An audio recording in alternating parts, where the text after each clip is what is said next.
Assalamualaikum. Еңбек сәтті болсын. Уағалейкум ассалам. Рахмет, қалайсың өзің? Қалай, сауда жүріп отыр ма? Сол, сауда не келмей тұр ғой. Ей, бауырым-ай, сауда саған күн артына шыға салатын қозғиық дейсің ба? Сіздерде сауда жақсы ғой, сатудың сырын білсеңіздер. Ей, тірлікті бірінші ауан атымен тәуекелмен бастау керек. Басеке артыртам, бер тартам, артыртам, бер тартам. Болмай тұр ғой. Ей, біріншістен Аллаға дұға айтасың. Қойдеген өзінен бата салу керек. Понедельник, вторник, среда, четверг, пятница. Суббота, воскресенье, жұмысымыз көп болсын. Аллаға ісімізге береке берсін. Аумин деп бастайсың. Сосын, әй бала қастаған түсіндірейін.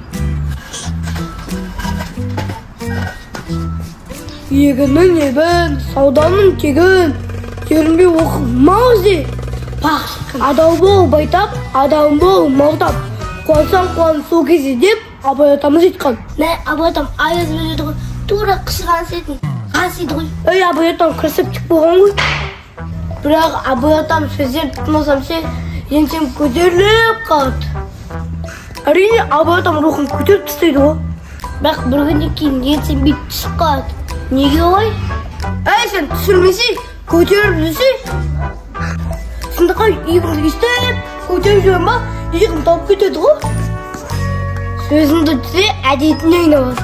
Қазір жазып алайын.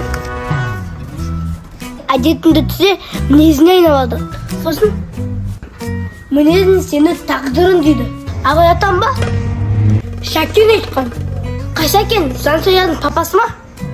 Қайдағы Шәкәрім атам айтқан. Пану, не могу.